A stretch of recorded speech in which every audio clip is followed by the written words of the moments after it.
ঈদের আনন্দ তখনই ছিল।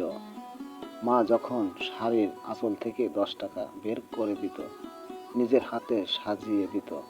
হারানো সেই দিনগুলো এখনো কি ফিরে পাবো? কিস্তির টাকা পরিশোধ করব, নাকি সবার জন্য ঈদের বাজার করব? নিজের কথা না হয় বাদই দিলাম। মাঝরাতে সবাই ঘুমিয়ে পড়লে আমার ভিতরের শব্দগুলো জেগে ওঠে। অন্ধকারে বসে নিজেকেই প্রশ্ন করি, আমি কি সত্যিই ঠিক আছি?